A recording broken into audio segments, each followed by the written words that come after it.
It's an all Indiana Jones episode on the Movies Past and Present podcast.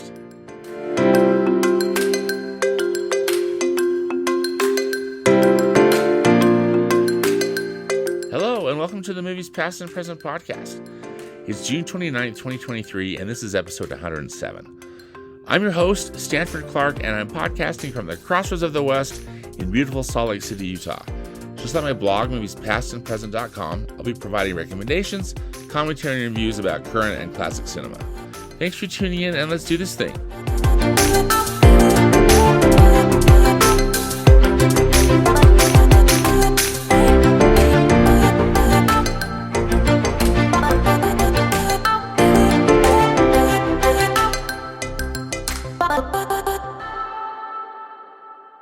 With the new Indiana Jones film opening up this weekend, which is entitled Indiana Jones and the Dial of Destiny, I wanted to rewatch all 4 Indiana Jones films and talk about them. So that's exactly what I've done. And this episode is dedicated solely to Indiana Jones films. And my good friend Chris Dallins is joining me to talk about them. So here is my conversation with Chris Dallins all about Indiana Jones. Well, lucky me, I've got one of my great buddies on the podcast with me. It's my good friend Chris Dallins. Hi, Chris.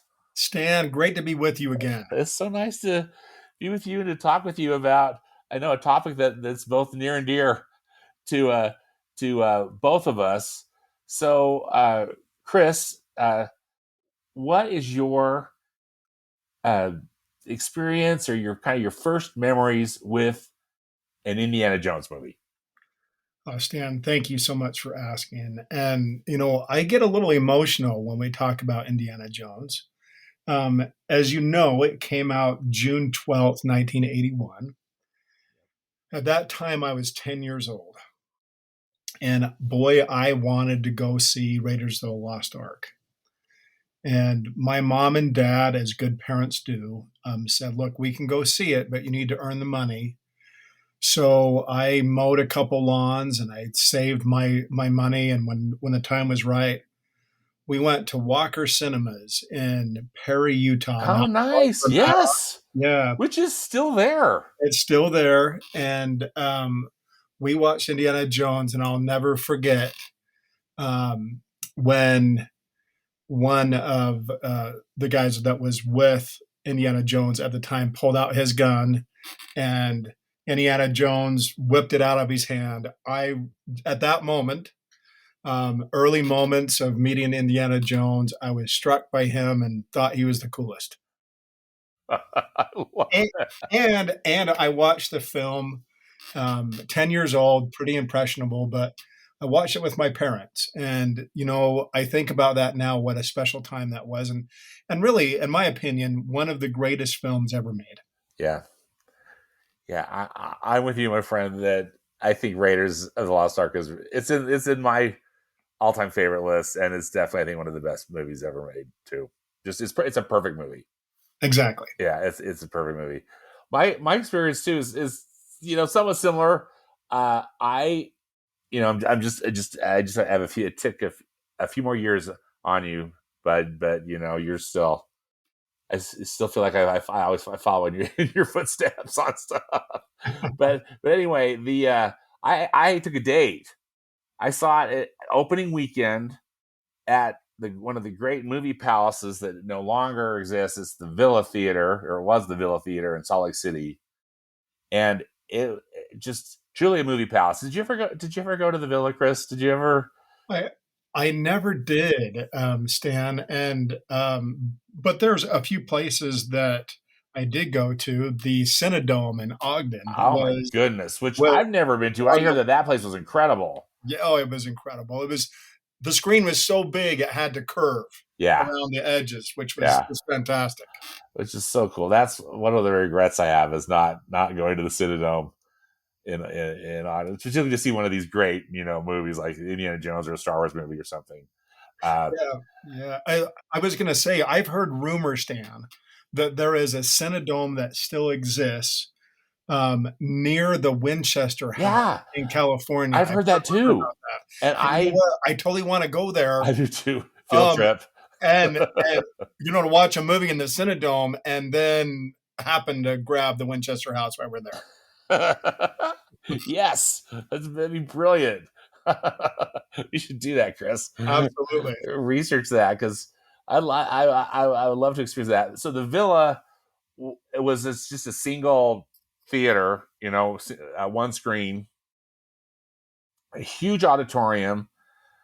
I think they could screen like a 70 millimeter type film in there, really, so really giant screen, and was I think really the best place to see a movie in Salt Lake before it no longer, those single screen theaters are just, I think, no longer financially viable, or they weren't, and they probably still aren't.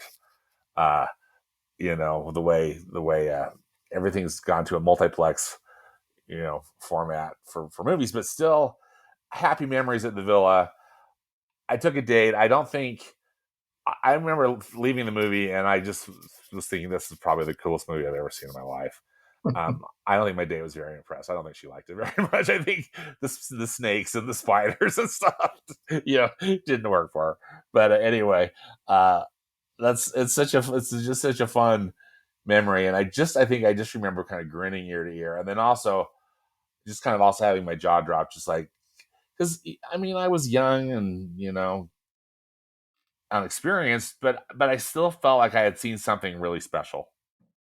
This was something very unique and kind of never to be forgotten, and I haven't. Uh, oh, that's so cool, and I love that. I've driven past that theater there in Perry. They've added some screens. It seems like there's a few more screens there than maybe there have been, and there were in the past, but it's still there, right? That Walker. Yeah, yeah, it is, Stan. And back in the day, that was the first, let's call it megaplex that Yeah. I remember. Prior to that, as you mentioned, the old Capitol Theater in Brigham City had one screen. And, Okay. it was back in the day that it was like when mom made you dinner, either you ate what mom cooked or dinner was over. It was the same thing with the movies. Either you went with the family or you didn't go to the movie. But Yeah. but now it seems we're so fickle that we kind of spread our own separate ways and watch what we want to watch. And Right. that's just how it works now. Just a quick little tangent on movie palaces, Chris. There's that great theater in Ogden, the Egyptian Theater, Yes. and I've seen some movies there with that were part of the Sundance Film Festival, but I haven't just seen just like a movie there. Don't they do now? In the past, was that like a kind of a first run movie theater, or was it always kind of a multi-use and just would show movies on special occasions?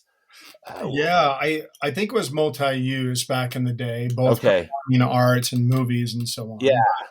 But in the not too distant past, they played Indiana Jones there, and I can't think of a better place to Oh, I watch as can't far either. as being in this Egyptian palace and watching Raiders of the Lost Ark as if you were immersed in this place, right? Yeah.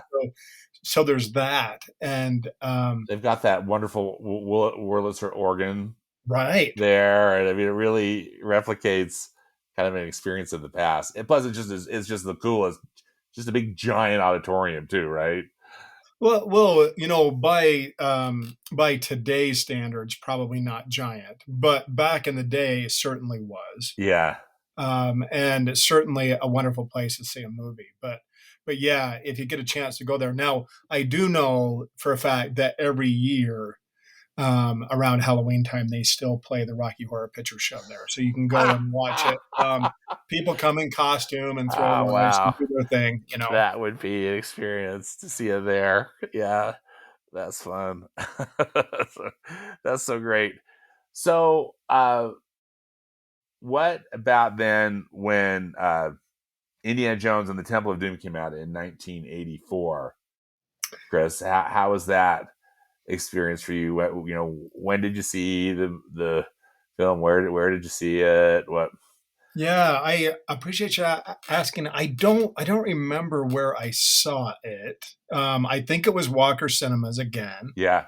Um, and of course, I had to see what was going on. Now, For your listeners, Stan, I think an important point here is, as far as the chronological point of Indiana Jones, the Temple of Doom is a prequel Yeah. to Raiders of the Lost Ark, right? Good. Yes. Thank you for bringing that up. Yeah. Yeah, yeah, and so I understand that the reason why Spielberg and Lucas wanted to do that is they didn't want the Nazis as the antagonists, or as the villains, as it were. Yeah. And so they did it. But I love that film too. For me at the time, the Chilled Monkey Brains and the Beatles and stuff, that was pretty edgy, as well as the volcano guy, and Oh not to mention the crocodiles and all God. of those things. I It was pretty intense, but boy, I love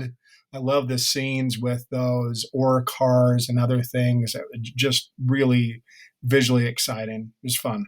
Yeah. That's really quite a film, isn't it? And we'll be able to dissect it in a bit. I'm glad you brought up Steven Spielberg and George Lucas. We probably, before we go on any further, let's talk about this collaboration between those two, because this was a big deal. I mean, particularly, of course, jumping back to Raiders, which came out in 1981, but here were like two of the most popular storytellers, in the U.S., if not the world, Right, uh, joined forces to make this movie.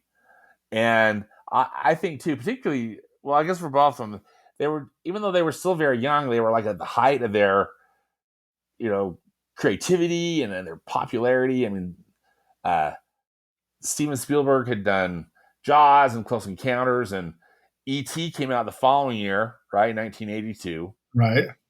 Lucas had, finished two Star Wars movies, both, the original Star Wars and then The Empire Strikes Back. And anyway, I just remember just being dazzled just by the thought that these two were collaborating on a movie, and of course, it didn't disappoint. What was your take or memory about the Spielberg Lucas collaboration? Oh my goodness, I thought it was the dream team, Stan. And Yeah, looking back now, yeah, you think about how people conduct themselves and how Hollywood might be perceived now, and other things. If they were different people, they could have been foes. They could have been enemies or frenemies, right? yeah, Along the way, but they didn't. I mean, they were both lovers of story and movie, and they got together and collaborated, and pure magic happened because they were willing to put those egos to the side yeah. and just focus on a great film. And boy, we got some magic out of that. Absolutely. I mean, yeah, with Raiders, and I think too, Temple of Doom, and as I said, we'll get more into that. But I think particularly these first three films are just absolute magic, and that they were able to collaborate the way that they did. It was just such a good team because Spielberg is such. One of my friends says that Steven Spielberg movies always just have the camera in the right place. I love that statement because I think it's true. That just you look at a film that Spielberg directs, and for the most part, every shot is just so perfectly executed. Right. And Right. And I and agree with that, Stan. I think the one thing that's really important to know, and I can't help but say this, so sorry to interrupt, no, but you're good. how could you not then reference the Fablemans at the very end with the interview with John Ford on camera placement, right? It's true, isn't it? Yeah. Yeah. Yeah, so that just worked in perfectly, and you're right. Camera's in the right place, but I don't think that was by accident. I think Oh Spielberg no, learned from the best he and did. really understood camera placement and boxing and all Hmm. the things that make a great movie visually appealing with storytelling. Yeah, exactly. And you know, George Lucas was, the story. He's credited with the story, right? And other people wrote the scripts for these films. But what a creative genius, I really am in awe. And and of course, maybe his record isn't perfect, the Star Wars prequels and stuff like that, but still, Well, He and is Howard the so Duck, I mean, good. come on, you know? Yeah. Yeah. I still am in awe though of the both the creativity but also the like uh historical stuff that he had researched and whatnot that infuses all these stories. Uh just so impressed. So just these two titans joining force, and it's really the only time that they have they collaborated like this, isn't it? I think Did they work on some other yeah. stuff together? Well, I think they remain friends, Dan, and to your point here, I think it's really important to know when I think about people who are famous or those to look up to, I think about real creators, real people that make things happen. Producers, directors, writers, and so on. And I think about Spielberg and Lucas. I put them in the same category as Walt Disney. And if you know me, Stan, and you do, Yeah. that is a compliment of the highest order. Oh, absolutely. Yeah. And I truly believe that they are creative geniuses who have done great things, and they've changed, American culture, Yeah. and in so many ways, just because the vernacular that are in those movies are popular culture and popular language within the things that we say every day. And I truly believe it. I don't get starstruck very often, but those two gentlemen, really amazing. Yeah. I agree. I think if I saw either one of them, I would be starstruck to see Yeah. them in person. I and I was looking at some stuff on social media last night and this morning, so the new Indiana Jones movie, Indiana Jones and the Dial of Destiny, which opens widely on June 30th, had its US premiere last night in Hollywood. Right. And I don't know if you saw any pictures of that, but it was so cool to see. Of course, Spielberg was there, even though he didn't direct this new movie, but he was there. So was George Lucas, and so was John Williams. So John Williams, who's longtime collaborator with both Spielberg and Lucas, who's written the soundtrack. I mean, he's probably, I think, one of the greatest movie soundtrack composers ever. Well, Uh, and you could go even further and say one of the best composers ever. yeah, Frankly, I true. believe. I mean, Yeah, I it's have been true. a big John Williams fan since John Wayne and the Cowboys Yeah. when he started in the film business. And truly, if you want to talk about iconic film scores, I mean, if you go down the top 100 list of best movies of all time, John Williams weighs pretty darn heavy in Oh that yeah. list. Is that the truth? And I don't know if you saw this.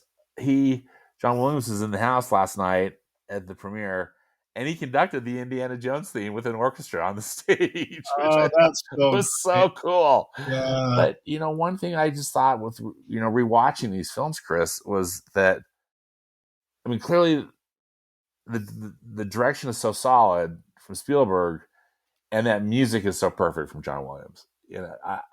Those chase scenes that are so expertly executed by Spielberg and the team have like these perfect soundtracks that make them all the more exciting, and then you hear that Raiders of the Lost Ark theme, and I just tear up, even like in the trailers for this new Indiana Jones movie.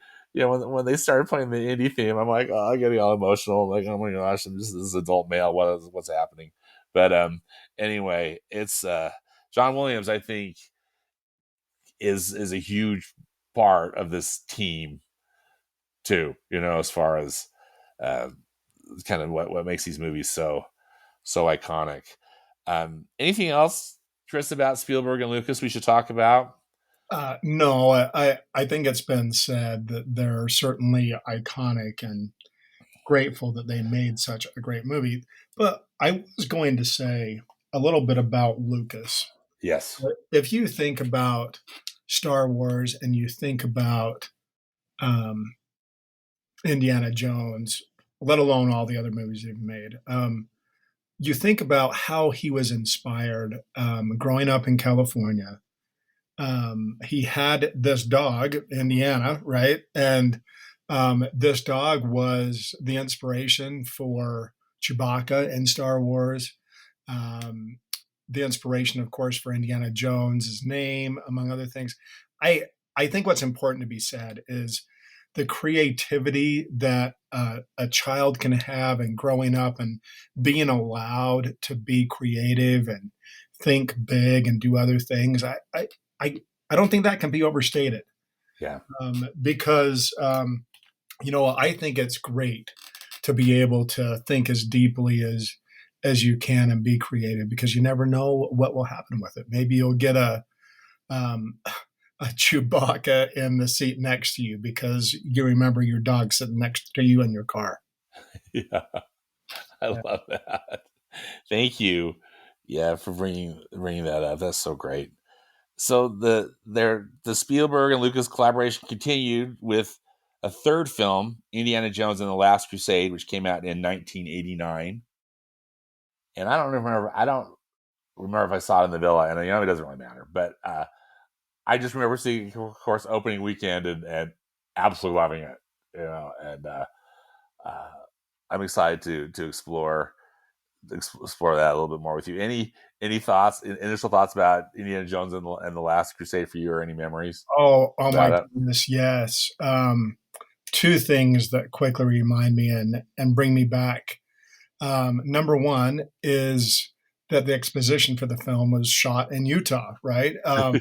Yes. In Arches National Park, you can drive right by where they Where filmed, they filmed, yeah, yeah, where they filmed the opening that scene. opening scene with River Phoenix as a Exactly, and young I Henry thought that Jones was the Jr. Yeah, coolest that Indiana Jones lived in Utah, man. I That's so know. cool. I thought that was so cool too. I Yeah, was just tripping out over how great that was. Yeah. yeah, so I love that, and it gave us a little bit of backstory, in addition to the young Indiana Jones Chronicles. But it gave us this backstory of Indiana Jones a little bit, like how he got the scar on his chin and why he hated snakes and Yes. all these other things, which I loved, which really deepened the character even more for me. Yeah. You know, so just that little bit was fantastic. And then, we cannot go any further without talking about Henry Jones Sr. You're I know. really, Talk really about the amazing. best casting ever. Oh my gosh, Sean Connery just killed it. He did. He killed it. Not only that, but I loved the wardrobe, the bow tie, the three-piece suit, the Yep. hat, the umbrella and the bag. I mean, just really great casting there as well as storytelling. And I thought, the way that they behaved with each other, both Harrison Ford um, and him as well, is just this bickering back and forth as if they were real son and father. I agree. I was so impressed by both of their performances because they're both such good actors. But yeah, that relationship really felt real. Like a father and son that they love each other, but they've had a rocky they've had a rocky road. You know, uh, Exactly. yeah. Oh, I agree with you. It's so great and such a great movie. And I thought that was. There was just gonna be a trilogy, right? We were just gonna get these three Indiana Jones movies, and that there would never be another one. And then lo and behold, uh, they got the band back together Yep. and made Indiana Jones and the Kingdom of the Crystal Skull, which came out in 2008. So, what is that? 19 years gap between Indiana Jones and the Last Crusade, 1989, and then Indiana Jones and the Kingdom of the Crystal Skull. Now, I remember, and the world was different, I think, too, in 2008 because we had the internet and internet culture and uh, lots of ways for people to express an opinion. And again, we can get more into this too, but as I recall, this film was really controversial as far as or maybe you should say divisive. I think some people liked it and some didn't, and everybody was vocal. about it. What are your thoughts and memories about when this movie came out, Chris, in 2008? Yeah, for me, if I contrast that with, the first one, Raiders of the Lost Ark, it's set in the 30s and the 40s, those the original three, and they're all practical sets. You can fill it, and I didn't love the addition of the CGI. Frankly, Yeah, it that's just didn't feel right to me. yeah. I agree that was a real detractor, which I know we're going to get into when we talk in more detail about the film. But there were some issues. I had issues with the CGI and maybe some issues with some of the various characters. Right. Stuff that was going on in the film. Yeah, Yeah, yeah, I agree with that. I think they tried, but I am cautiously optimistic for the next one. I am too. and I love the character, so I would still go see the film and watch it to be sure. But contrasting them along the way, that was the big detractor for me is the CGI. Yeah, I saw an interview with James Mangold, who is the director of the new Indiana Jones film, Indiana Jones and the Dial of Destiny, which again is opening up in June 30th.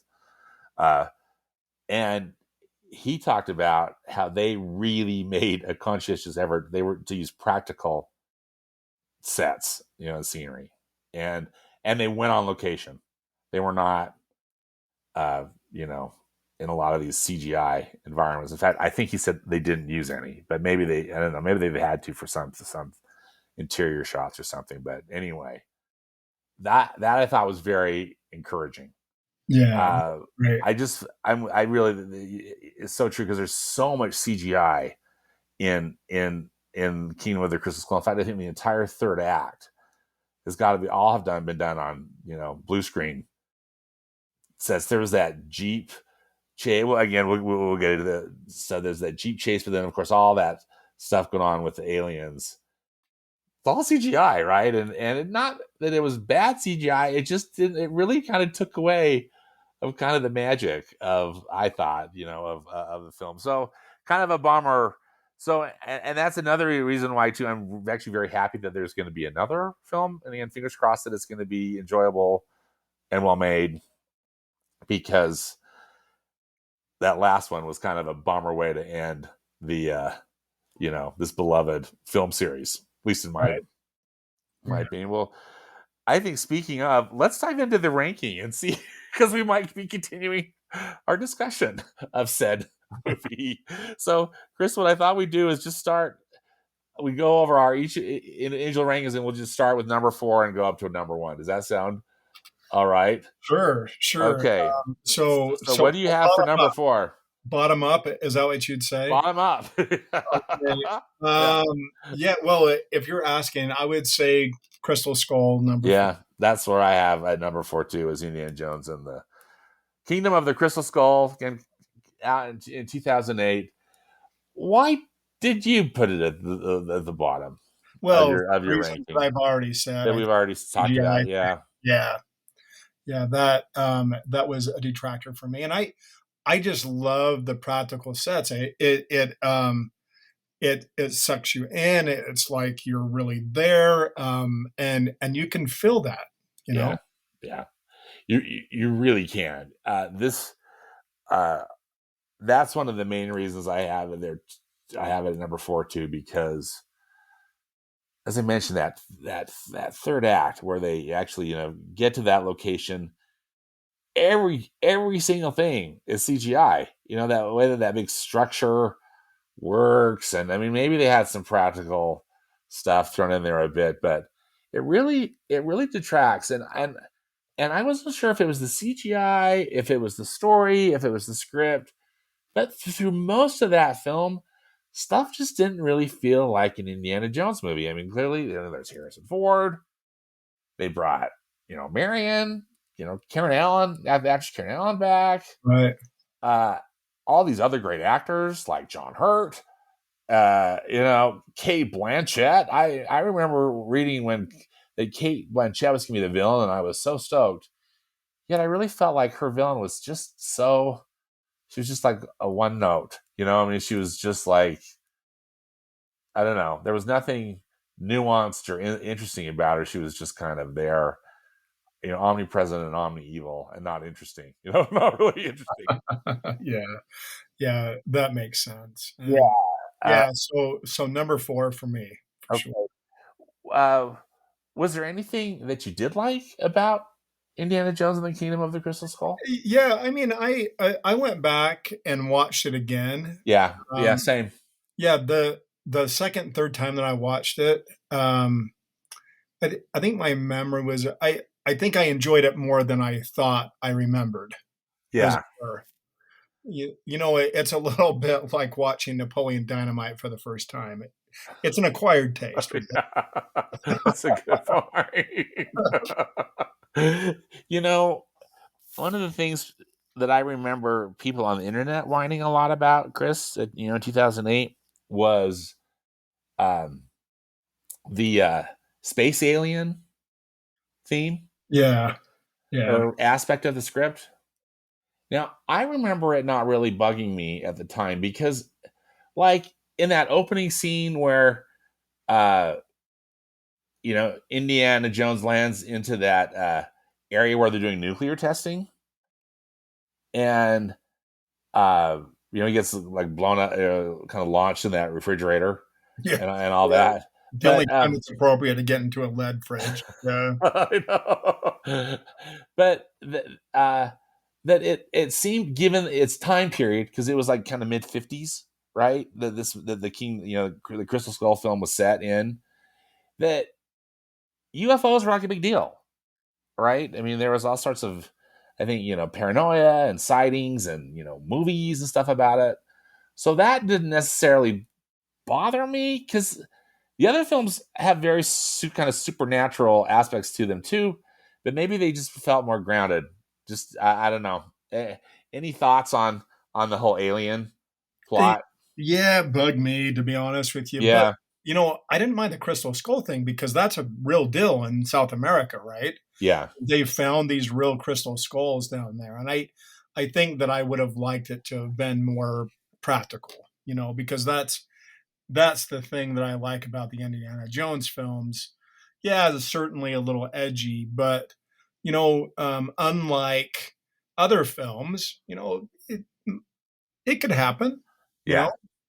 yeah. And that was kind of edgy too. And of course, the fans of and believers of UFOs and aliens might poo-poo my comment, but Right.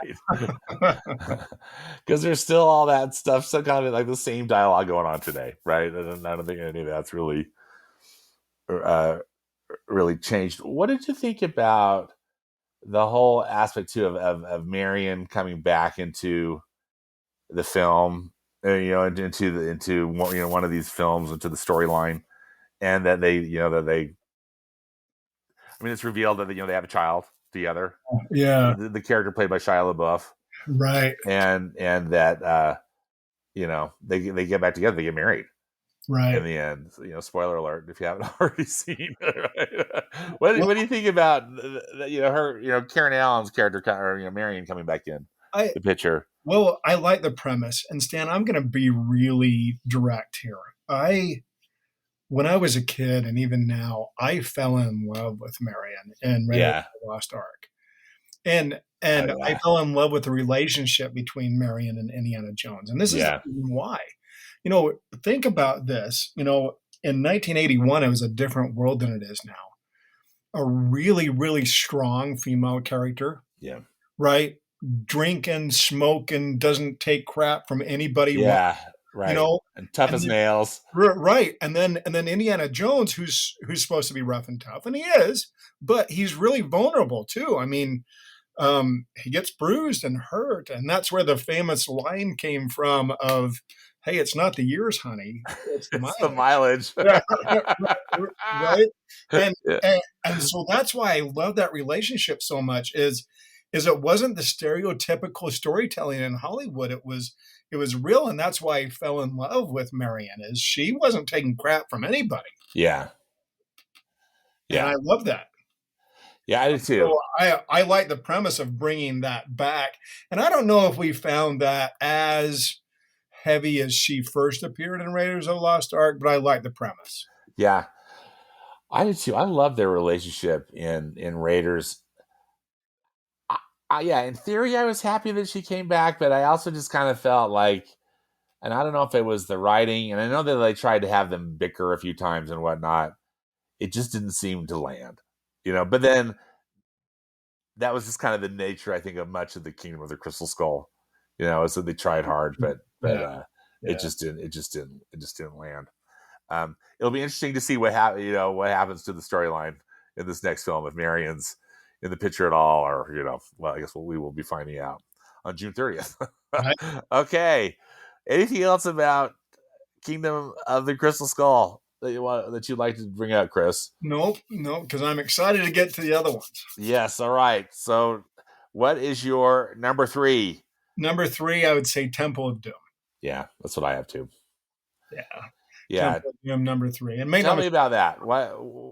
Why is it ranked that way for you? well, again, I mentioned the chilled monkey brains and the bugs and other things. I thought it was good. I just didn't think it was Raiders of the Lost Ark. Yeah. And it was a little bit different, edgy. I did like Short Round. I love the exposition of them dancing at Club Obi-Wan, I right? know. I know. I love Club Obi-Wan too. Yeah. Yeah. And if I were to describe the character of Indiana Jones, he's somewhere between James Bond, um, maybe John Wayne, and other characters. But I love the character, and so I loved him in the tuxedo at the very beginning. Yeah. Um, you know, and so on. But the struggle, the chases, and everything were there. Make no mistake, but just not quite as good as the others. Yeah. I was so happy to be able to rewatch this. I hadn't seen this one for a while. It's I think I've had it at number 3 since Crystal Skull came out too. I mean, but also it was just number 3 of with the original trilogy for me too. Uh, I was happy to see it through some different eyes this time. Again, just more, I guess, more adult eyes, and also, how I'm just like Mr. Classic movie nut job, and Sure. I watch just a ton of these classic movies. If I've got some discretionary time, that's what I'm doing, and I I was really interested just to be able to kind of pick apart the Temple of Doom again through some different eyes. So like that opening sequence where uh, Willie comes out and sings "Anything Goes," Right. but she's singing it in Chinese except for the except for the words "Anything Goes." But that whole sequence, the opening credit sequence, is pulled out of like a Fred Astaire movie, or something from like the 1930s. Right. And of course, that's when the movie is set. But I didn't know that as a kid. Watching, I remember thinking, "Oh, this was fun," and I remember had had was somewhat familiar with that song, but I was just marveling at the how Spielberg put that whole thing together because it just looked so good, And then that whole scene in uh at Club Obi-Wan with the antidote and the diamonds. Right. Right. Yeah. That same thing too. That's just like something you see like in a gangster movie or something, or again from the time period with Jimmy Cagney or some of the character, but just so expertly done. I was really really in awe of that. Things I remember when I was a kid, when I saw this the first time, they fell apart for me when the pilots in their airplane, have bailed and they're leaving. They've left the plane to crash with with Willie, Indy, and Short Round in Right. it, Right. and that they escape in a raft, and how that raft goes. I mean, it's so crazy. And now I was just able to just kind of just let it go, just like enjoy it, rather than that's so stupid, like this raft, they're not going to survive that or whatever. I mean, the whole movie's crazy. So like that, I can't say that. I think too, then So that's kind of like the screwball comedy portion, and then it becomes a horror film. I think that whole sequence Uh, in the cave, I mean, it scared the crap out of me, the first time I saw it. And I'm such a wuss when it comes to scary movies, but it's a horror film, I think. And then once like they free the children, and I mean, Indy wakes up and they from his trance and start to be the bad guys, and they free the children. Then that whole scene with the uh, mine carts, like I yeah. always wanted that to be a ride at Disneyland. Oh You know yeah. that I mean it kind of is with Big Thunder Mountain, but like full on, like I was thought that would have been so cool. But then it becomes like an Indiana Jones movie again. So you're nice to listen to my long-winded. My point is, I just feel like it's multiple films that are expertly put together that I can't say that I love, but I respect, and I hate the horror part, but it is what it is. But then that last portion really again feels like an Indiana Jones, like more like Raiders, that was just kind of nonstop exciting, but more on the fun side rather than on the horror film side. Right. I agree. And one of the things that I found myself contrasting the movies too is just the leading woman in each one, and so you take Willie and contrast her with Marion. With Marion, and there's like no comparison. No comparison at all. She was you want vulnerable. you She want was Millie to drown. everything. And if Marion would have been there, she wouldn't have put up with any of that crap. No, she wouldn't have. But yeah. Yeah, Willie is a frustrating leading lady, and again, I think she's kind of playing an archetype from films of the era, like from old movies. But oh, she's frustrating. She's so. Well, yeah, and I think Kate Capshaw's a good actress, but that's a hard.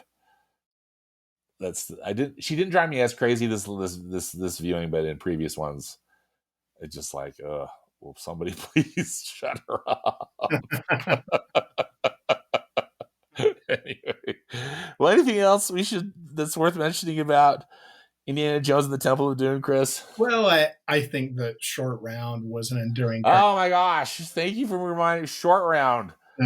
Oh, he's so great, so great. Yeah, I mean, it's kind of bringing Goonies to Indiana Jones. Yes, Fantastic, right? exactly. And he's such a good little actor. I just thought he was so great. And then it just is, I think you and I sent some stuff to you. It just kind of warms the cockles of my old bitter heart about when the actor Ke Huy Quan, has had some success now as an adult. I thought he was outstanding in Everything Everywhere All at Once. Well, he won an Oscar, Right, exactly. And then to see the pictures of him being reunited with Harrison Ford, just the look on their faces is just, I don't know. It just makes me so happy. That's cool. I agree. Yeah. I'm so glad you brought Sharon up. In fact, I always had wished that they could have had another kind of film with Short Round and Indy on another adventure, Yeah. without Willie. Well, I would like to understand the backstory of some of these films a little bit more, right? Yeah. Yeah. I mean, Raiders of the Lost Ark, I want to find out a little bit more about Abner, and I want Yes. to know more about Short Round, where he came from. Yeah. Just these other things. But I think that's why Spielberg and Lucas are such good storytellers. Is Lucas put it in the context of even the future has a past, right? And Yep. so you catch the characters right in the middle of their story. You're not starting from the beginning. And I think that's what adds this richness Yeah. in storytelling, to be sure. Yeah, I agree, and I'm so glad you brought that up. Short Round is a real saving grace, in the film, and he and Indy have got such a great relationship. And then they also use Short Round in a good way. He's not just like this helpless little kid. He's a very resourceful kid, and who actually saves the day. Exactly. He's the one who saves the day. Yeah. All right. Well, what then have you got for? These are the two. I guess we'll be. I'm very interested to find out, Chris, what you've got ranked as your of course your number one and number two. So what's your number two? Number two is Last Crusade. Yeah, same here, buddy. We've got the same same ranking. Yeah, but I thought it was a great film. I love Sean Connery. I liked the casting. I liked the story. One of the things that I was going to mention earlier is I love the quote in The Last Crusade: "The X never marks the spot." Right? That right. Yeah, it just fun things like that. And then it paid homage to the original ones. Rather than snakes, it was rats. And I just thought it was a well-made film. I really liked some of the details along with that. I liked the acting too. The acting was very, very well done. I liked the chase scene, at the end with the big um, with the horses and the camels and the artillery and the tanks and so on. I mean, just really difficult to argue how great that was. Yeah. I just couldn't agree with you more, Chris. I This movie is just perfection. Um, I think for me, actually gets better every time I watch it. You know, and I think again I can just appreciate it more. Uh, but just as we had addressed earlier, that relationship between Henry Senior and Henry Junior, with between Sean Connery and Harrison Ford, uh, is just so fantastic, and the situations they put them in are so great. Don't you love that scene when they're both? I mean, I love every scene, but one in particular is when they're both tied up, to each other back to back, and they're trying to, get out. Anyway, there's that one. It's just so funny. This one has a great cast, great villain, and I think too. I guess why I like these. I'm particularly fond about Raiders and The Last Crusade. Is I guess some of this falls more into just the Judeo-Christian tradition that I was raised in. But I love I love that concept about finding the Holy Grail, and then also that the faith that was required in order to find it, particularly like that that kind of that faith jump or faith leap, truly that Indy has to do on Right. that funky invisible bridge, or the bridge that looks that you just could see. Yeah, that Uh, leap of faith. Yeah. yeah, Yeah. yeah. The whole thing about that with the Holy Grail, thought that was a really cool thing to do. But again, just kind of, I guess, selfishly, because it was just something that I understood a little bit more and could relate to. Exactly. Yeah, Yeah, yeah. I love that too, Stan. It's such an excellent film, and again, just like pure entertainment. Just uh, I just feel like Indy could be Indy throughout. So cool to see his dad. Love this stuff from Utah at the beginning of the movie. Anyway, it's just such a good film. I just want to even watch it again. Agree. Yeah. Anything else, Chris, about the uh the Last Crusade that we should talk about? No, I thought it was great. I thought it was great that it featured Petra, of course. Yes, That which totally makes me. Petra's still on my bucket list. I want to go see that. Yeah, really amazing for sure. Yeah, yeah, cool stuff. All right, well, that leads us to our number one ranking, which again we are united on Raiders of the Lost Ark. And tell me some more stuff, Chris, that you love about this movie. Oh, I mean, whenever you create a character, right? I mean, it's hard to back that up, but or to make it better. I loved the character creation. I loved the practical sets. I loved Marion. Um, you know, as I mentioned, Raiders of the Lost Ark probably has the best exposition in Yeah, all movie history. And yeah, that is this context setting, what's to come, and so on. And it was just beautiful, amazing, as you say, perfect. yeah, yeah. I thank you for that excellent summary, because I just concur with you on every point. I'm amazed every time I watch Raiders how also just how every one of those big action scenes, how wonderfully they're choreographed, and again, just assembled. They just think, again, they're perfect. I love the scene where uh, Indy meets up with Marion again at that bar. At the bar she's running. Right. Are they in Nepal or whatever? Right. Wherever they are, and just every again, Spielberg's camera is always in the perfect place, but just that whole fight scene is so great, and the cool use of shadows, uh, with the big fire going on. I love that. I also particularly love the sequence where uh, Marion is stuck in the airplane, and Indy's fighting that big bruiser dude, Right. Right. and then the Yep. gasoline's leaking, and I mean all these things are going on, and it's just so expertly crafted, and you're just on the edge of your seat, just like what in the world are they going to do? How are they going to get out of it? And it's so fun, and I just think this just the expertise of Steven Spielberg, you know. I agree, Stan. I agree. Absolutely. Yeah, great film. One of my favorites of all time. Yeah, yeah, You know, same, uh, same. Indiana Jones, Marion, all of them, just really amazing. The chase scenes, just fantastic. And then, of course, this idea of going to Egypt and finding something that's real in history. Again, something that's practical, something that could happen, right? Yeah, And so that was really fun to see. You know, again, going back to the exposition of running out of the cave with a big ball rolling towards him, and so on. I love how Lucas put in some Easter eggs and homage of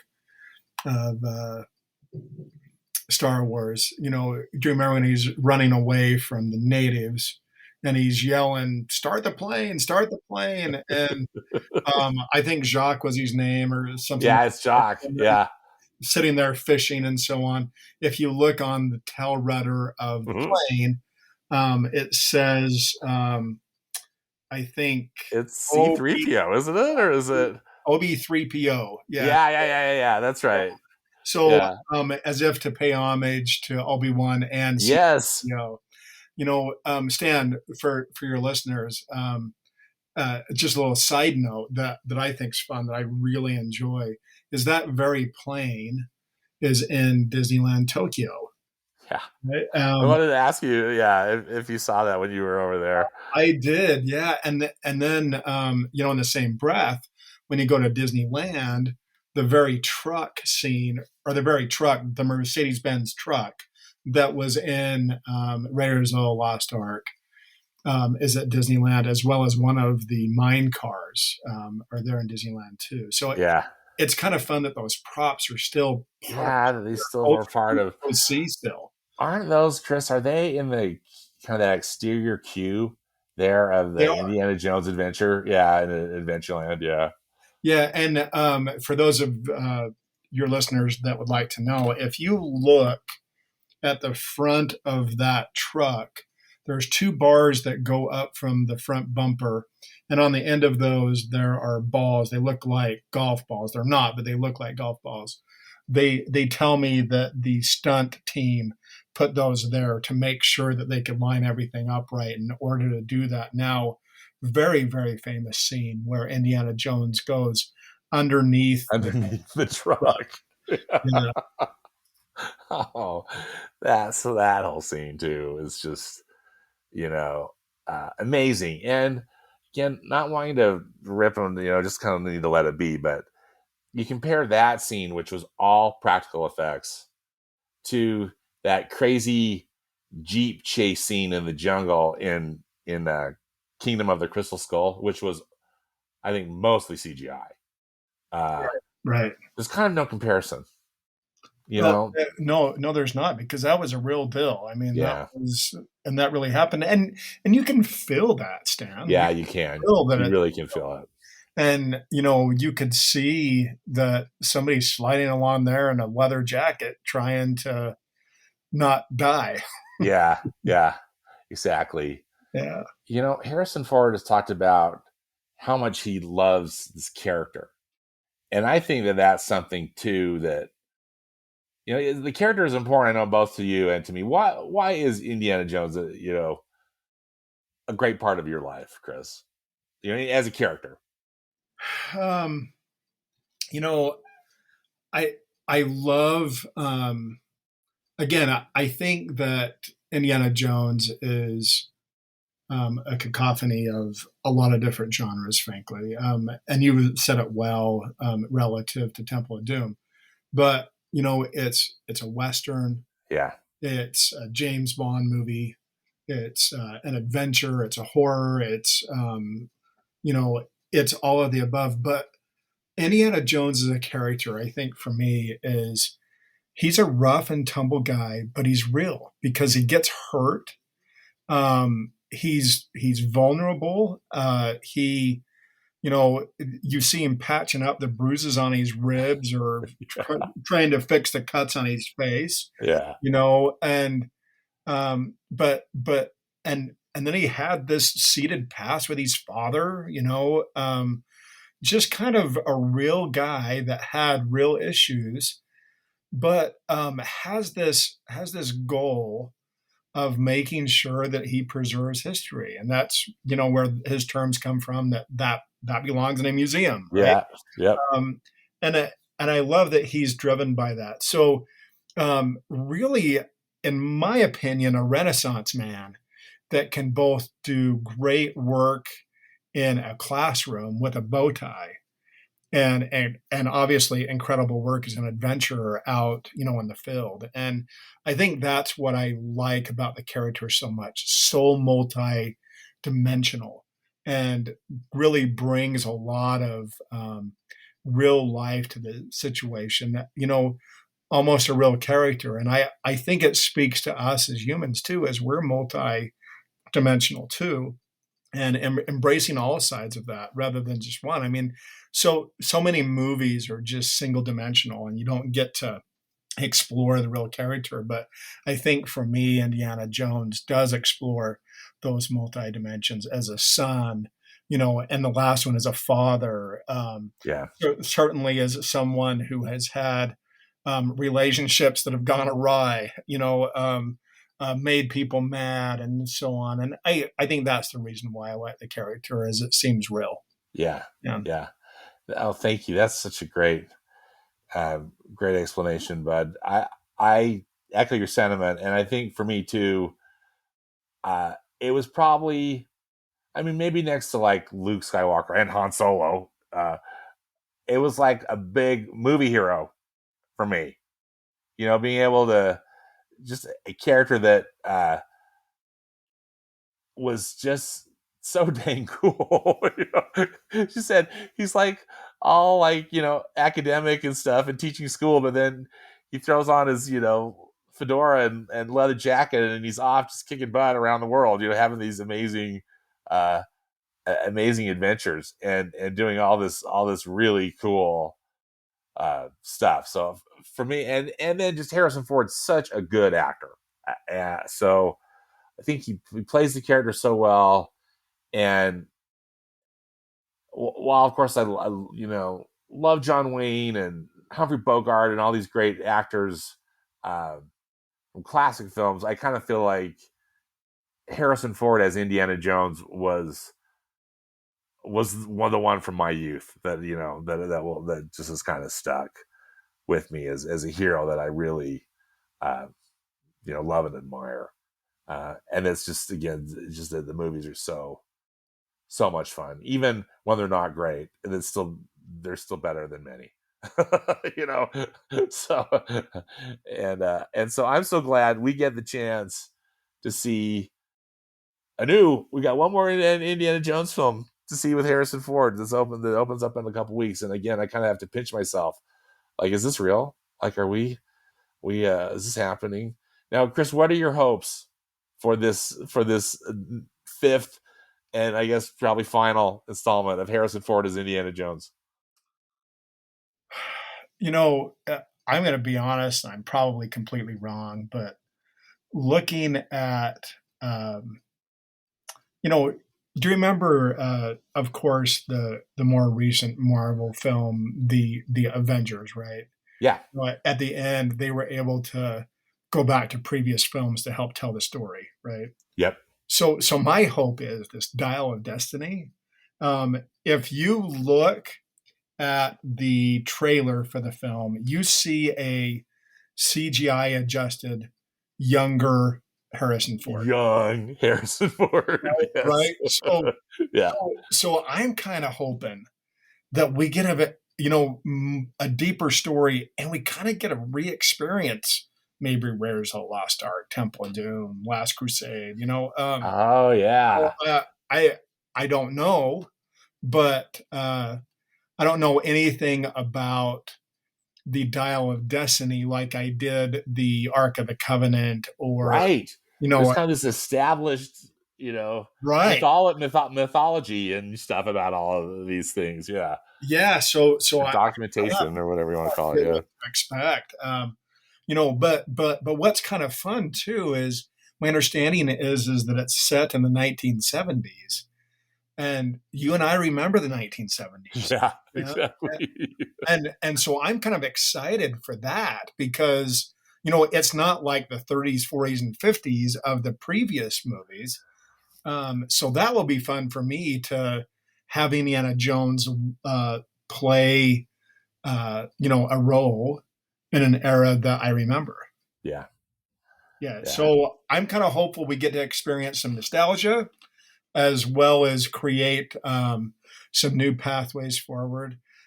I've been told that the Indiana Jones is done after this, but I kind of hope the genre, or maybe there's a character, or maybe Yeah. there's something that might live on in the future. Because for me, Stan, I remember I was just young. I was 7, I think, when Star Wars came out for the first time. And then when the newer films came out, I took my daughter, she was 7. And, Oh my it's goodness. generational, and it's sharing that Chris. Yeah. wonderful thing. Wow. And it's not like you can't go to the movie and watch those originals again, but No, but there's it's something a little bit special different. about that. Yeah. So I think for me, Indiana Jones is generational, for heaven's sakes. I think that we just celebrated the 42nd year anniversary of Indiana Jones. And, that's saying something. Yeah. Um, I, I really think it's saying something where multi generations have loved this character, have loved these movies. It speaks to our culture. I'm hopeful that that legacy continues. Yeah. Uh, Thanks for sharing that. I feel the same. A broken record. I feel the same way. I might really. I think ultimately, my fingers are crossed. It's just going to be a good movie. I don't really think why there's any reason why it shouldn't be. I think that James Mangold is a very good director. His most recent film was Ford v Ferrari, which was an absolutely outstanding film. I thought, and I think he's just proven himself as a good director. I thought he was an excellent choice for this. We were talking off air, just before we came on, before we started recording, about how there was reports of a few weeks ago that Bob Iger, who the CEO of the Walt Disney Company, who of course owns Lucasfilm, uh, had a special screening of this new Indiana Jones movie, of Indiana Jones: The Dial of Destiny, and invited Steven Spielberg to it. And it's reported that Steven Spielberg enjoyed it very much, and the quote was that he thought he was the only one who knew how to direct an Indiana Jones film. So that was a nice compliment to James Mangold, and again, just feeling optimistic and hopeful that it's going to be a good film. If anything, though, Harrison Ford has seemed happy about it. I thought I saw something too that he this was a few months ago, and maybe it was at the D23 Expo or something, which I wasn't there, but at this most recent one, but that Harrison Ford just said we made a damn good movie, and so going off of that, and hopeful and optimistic, and also just absolutely stoked out of my mind that we get to see a new Indiana Jones film on the big screen. Something I never thought would happen in my lifetime. Yeah, I'm excited about that too. And that's a really good point about Disney. This is the first Indiana Jones film in the Disney family. Yeah, So yep. they've got some pressure on their shoulders in order to deliver. And my guess is they've scrubbed it. And that's one thing that Disney can do is make a great film. Yeah. So hoping this is going to be one of them, and I can't wait. And I can't wait to continue our discussion, Chris. We're going to, after we've seen the new film, we're going to get back together and record our thoughts. So stay tuned for another episode of Stan and Chris Talk Indiana Jones. I'm looking forward to it, Stan. I am too. Well, Chris, thank you so much for taking the time. Always a pleasure to talk to you. Thanks so much for sharing your knowledge and experience with me. I appreciate it very much. And thanks to you, Stan. Always a pleasure to be with you. And, movies are a place where you can step away from reality for a few minutes, have an adventure, and, enjoy some time. And I think, just spending a little bit of time talking about those great memories from the past, being able to talk about the future as well is well worth the time. I really appreciate your great knowledge of film and the ability to really enjoy a great film. Like a good book, you can certainly escape for a few minutes, and that's worthy to take a little bit of time from time to time to do that. Hey, well, thank you again so much, Chris, and we will talk soon. Yes, we will. Thank you, Stan.